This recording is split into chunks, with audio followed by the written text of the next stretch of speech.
Hey, what's going on everybody? This is Micah just checking in. I actually wanted to do a video on just some reflection as far as I've competed in 4 seasons of bodybuilding from 2012 to now, and just kind of wanted to do some reflection as far as what I've done, some of the mistakes that I've made, but also turn them into learnings, and what my, how is that kind of dictating the way that I'm progressing now into my building phase, my year and a half off stepping on stage. And really, I guess when it comes down to it, there's a few learnings that kind of stick out in my mind. Number one is how I approached food. And when I first started, I didn't necessarily have like a huge background on what bodybuilding diets look like. The most that I learned was, what was on the internet, what was in the magazines, like, eat your chicken, eat your fish, eat your brown rice, just kind of those staple foods. And it really just came out to about 7 to 8 foods.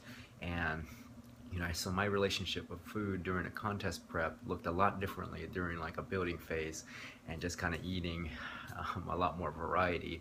And I just kind of had that unhealthy relationship with food during a contest prep. I felt like you had to suffer to get results. And I didn't track my food, so I really didn't know how much I was taking, and I was just kind of following, you got to eat every 2 to 3 hours. You have to eat a protein shake right after you do your workout session. You have to take in some casein protein before you before you go to sleep for that slow digestive approach. I mean, there was just so much things that I was doing when it came to food that I just didn't know. And it's kind of funny because I do have a background or a degree in like exercise and nutrition. I was a diet tech for a hospital. I worked for WebMD, even my current job. And I just, just kind of funny to look back and be like, wow, I didn't know exactly what I was eating. I couldn't tell you caloric intake. I couldn't tell you how much protein, how much fat, and how much carbohydrates I was intaking. I really didn't know what my baseline was. And, I just kind of kept chipping away and taking food, without knowing exactly what I was doing. And so I guess the number one thing is kind of having that relationship with food and having a baseline of where I'm at all times. And so that's where tracking food and weighing out food, measuring food, really came into play. I mean, it was a big thing when I started learning about that, like in the later part of 2013, and just understanding like everything has a calorie, everything has a macronutrient breakdown, track everything, because this is what's going to help dictate on how you do and how to create deficits or surpluses based on what you're doing for a contest prep or you're building. And that's what's really going to help determine what you're going to be looking like and how you're going to perform. And so it just is a simple click. Once I started doing it, it started making sense. Track food, track it no matter what, and weigh out your food. This kind of helps out with room of error. If you're tracking appropriately and weigh out your food, you know where you're currently at. You can see trends. You can understand where to go if you're hitting a sticking point, whether if you're in a surplus where you're trying to build, and you're like, hey man, I don't know exactly why I'm not gaining any more weight. And then you just look at your logs and you're like, okay, it's time to actually put in more food into the plan. It's important to start building up my carbohydrates and more fats in my diet. And that way you have some data to actually work off of, and vice versa. When you're in a contest prep, it's always nice to have data to be able to be like, okay, so I hit a sticking point, I'm not losing any more weight or body fat, my physique isn't changing. Looking at the numbers, this is where I should go next. And that's a good thing too, to cross-reference even workouts and tracking that and understanding what you're doing. Is twofold. It's not just what you eat, but how you're working out that creates deficits and surpluses. And so you got to look at those two factors. And the other thing that I really learned throughout that course of these 4 seasons is the amount of time to prep.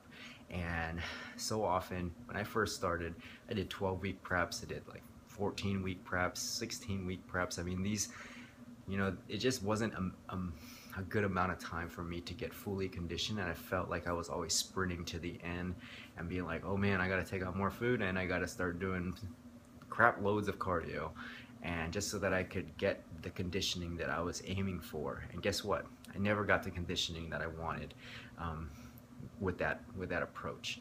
And kind of reading up, learning from other famous like contest prep coaches that do it work with natural athletes, that was a big turning point for me.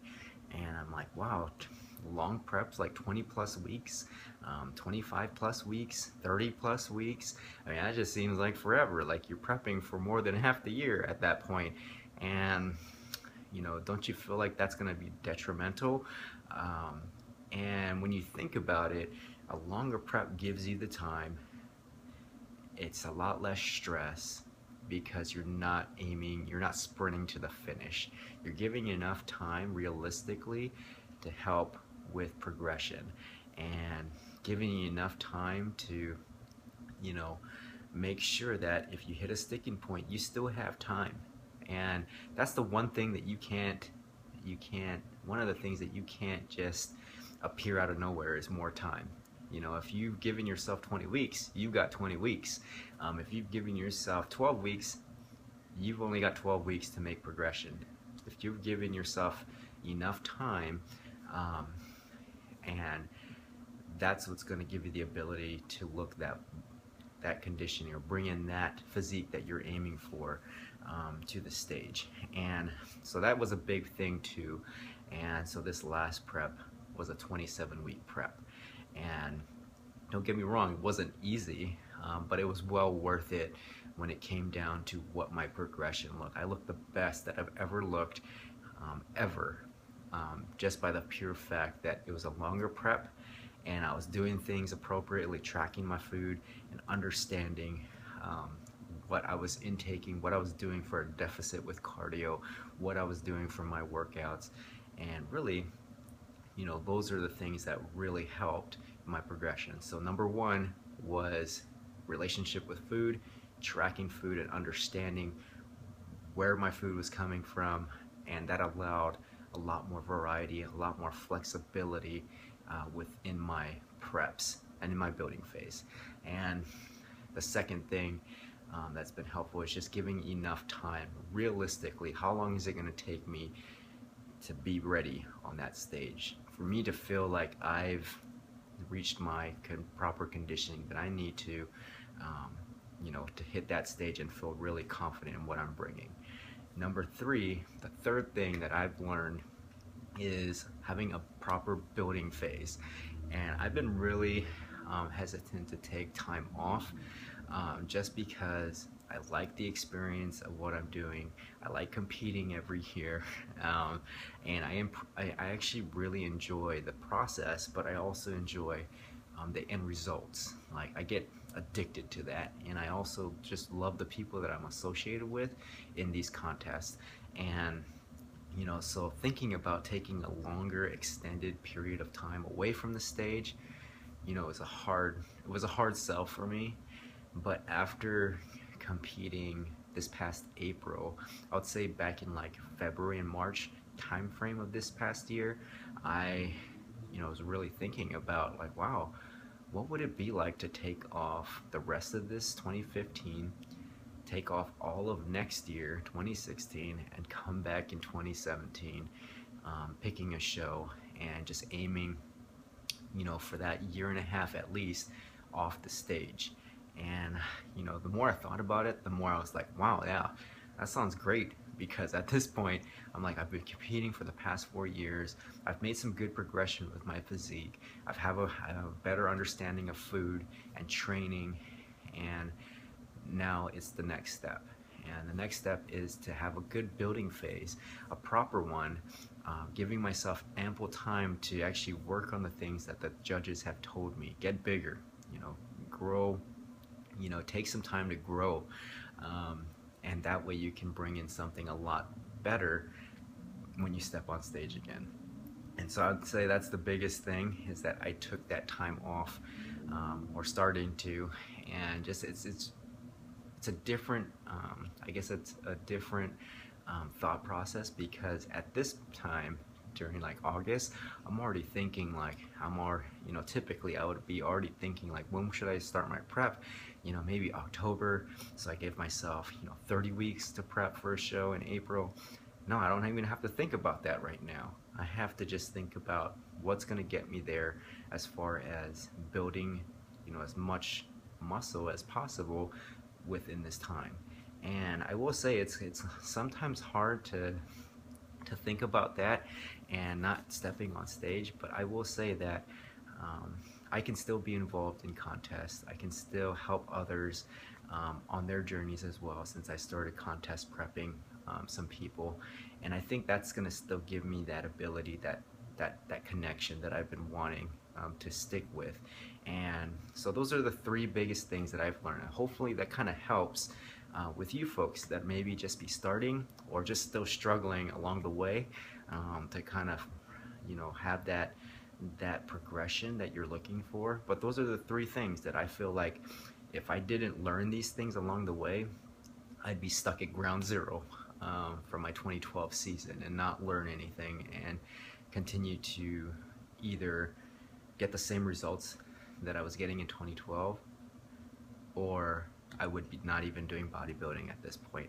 So number one, have a healthy relationship with food, making sure that you understand how much food you're intaking, just kind of tracking, weighing out food, just having that relationship, that variety. Number two is just making sure that you give ample time to step on stage with the proper conditioning that you're looking for. It can't be done in 12 weeks for the most part. For most people, it's going to take a lot longer. You just have to be honest with yourself. Number three is making sure that you have a proper building phase, that you can actually see a progression and bring something different to the stage, so that you're that much better, rather than just bringing the same package in every year, every time you step on stage. So hopefully that was helpful. If there's any comments, suggestions, please by any means just put them on the comments below, and I will be happy to do like a Q&A on another segment. Other than that, thanks and have a good one. Bye-bye.